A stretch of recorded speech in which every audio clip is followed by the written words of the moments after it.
సత్యవాణి తన చర్చను కొనసాగిస్తూ, బిడ్డలారా, మీకు గురువుగారు పతాంజలి యోగ సూత్రాలలో వితర్క భావం, ప్రతిపక్ష భావం గురించి చెప్తున్నారు.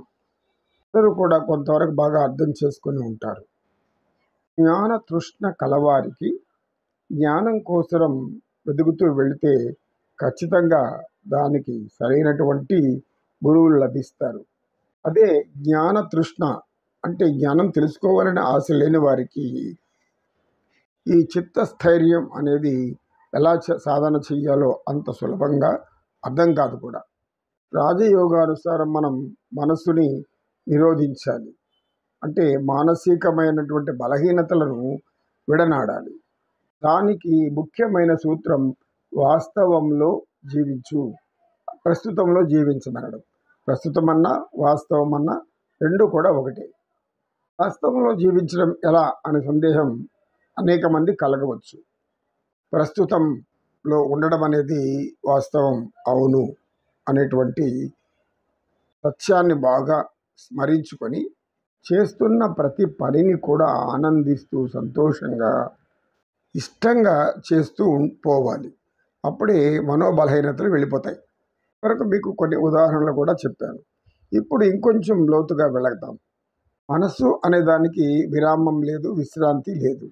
అది నిరంతరం ఆలోచనలు అనేటువంటి ప్రవాహాన్ని తనలోకి తీసుకుని బయటికి విడిచిపెడుతూ ఉంటుంది. అయితే ఈ శరీరం బాగా అలసిపోతే దానికి విశ్రాంతి కావాలి కనుక నిద్ర అనేది మనకు రాత్రిపూట భగవంతుడు నిద్రని ప్రసాదించాడు. ఆ నిద్రలో మనం బాగా పూర్తిగా సుషుప్తి అవస్థలో ఉంటే మనసు యొక్క చలనాలు తగ్గిపోతాయి. అయినా కానీ కొన్ని కళల రూపంలో మనల్ని భ్రమింప చేస్తూ ఉంటుంది. అయితే కళల గురించి వితర్కంగా ఆలోచించకూడదు. వితర్కము అంటే కళల వల్ల ఏం ఫలితాలు ఉంటాయి అని వారిని వీరిని అడిగి దానికి పరిష్కారాలు చేయించుకోవడం, ఇట్లాంటి మూఢ ఆచారాలు చేయకూడదు. కళలు ఎప్పుడు భవిష్యత్తుని మన ముందు ఉంచదు. అది గతంలో చేసినటువంటి మన కార్యక్రమాలు పంచ జ్ఞానేంద్రియాల ద్వారా గ్రహించిన విషయాలను నిక్షిప్తం చేసుకొని కొన్నింటి మాత్రం అప్పుడప్పుడు కళల రూపంలో పంపబడుతూ ఉంటుంది. ఈ నిద్ర అనేటువంటి గుణాన్ని మనం సమాధి పాదంలో పూర్తిగా తెలుసుకోవచ్చు. పతంజలి మహర్షి యొక్క యోగ సూత్రాలు అన్నీ కూడా మానసిక అనారోగ్య సమస్యలను తీర్చగలిగే అద్భుతమైన మంత్రాలుగా అందరూ గ్రహించాలి. ప్రారంభ దశలో ప్రస్తుతంలో జీవించడం అందరికీ అంత సులభమైన విషయం కాదు. ఒక విషయంపై ఉంటుంది.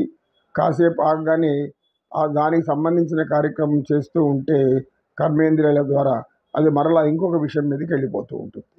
ఇప్పుడు చేస్తున్న పనిలో నైపుణ్యం తగ్గిపోతుంది. అందుకే ఏకాగ్రత అవసరం. ఏకాగ్రతతో అంటే చేస్తున్న పనిలో పూర్తిగా లీనమై దాని మీదనే మన మనస్సుని బుద్ధిని కేంద్రీకరిస్తే ఆ విషయం సులభంగా అర్థమవుతుంది. అది జ్ఞాపక శక్తిలోకి వెళ్ళి నిక్షిప్తమైపోతుంది. అప్పుడు మనం సులభంగా ఆ విషయాన్ని ప్రకటించగలం. గురువులు కూడా అంతే. శిష్యులకు చెప్పవలసిన పాఠాలు ఏమైనా ఉంటే దానిని అమిత ఏకాగ్రతతో సాధన చేసినప్పుడే వారు తగినటువంటి న్యాయాన్ని శిష్యులకు చేయగలుగుతారు. వాస్తవంలో జీవించడం, ప్రస్తుతంలో జీవించడం అనేది ఒక రోజులో వచ్చేటటువంటి జ్ఞానం కాదు.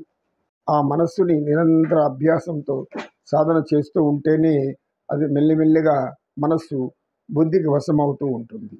ఇప్పుడు ఆలోచనలు మీరు ఎందుకు అంత ధారావాహికంగా వస్తుంది అని అడిగారు. కర్మ పునర్జన్మ సిద్ధాంతాన్ని అనుసరించి మానవులలో గత జన్మల యొక్క సంస్కారాలు కూడా అంటుకొని అవి ఆలోచనల రూపంలో ప్రవాహంగా వస్తూనే ఉంటుంది. ఇది సృష్టిలో ఉన్నటువంటి ఒక అద్భుతమైన విజ్ఞానం. సృష్టి రహస్యం తెలుసుకోవాలంటే అంత జ్ఞానాన్ని మనం కూడా కలిగి ఉండాలి. పతంజలి మహర్షి గారు సాక్షాత్తు ఆదిశేషుని అవతారం కనుక దైవం చేత ఆ జ్ఞానాన్ని పొంది మనకు సూత్రాల రూపంలో బోధిస్తున్నారు. ఈరోజు నేను చెప్పినంతవరకు మీలో ఎవరికైనా ఏ సందేహాలు ఉంటే అన్నిటిని కూడా ఒక పత్రం మీద రాసుకొని రేపు అడగండి అని చెప్పి ఈరోజుకి ముగిస్తూ ఓం తత్సత్.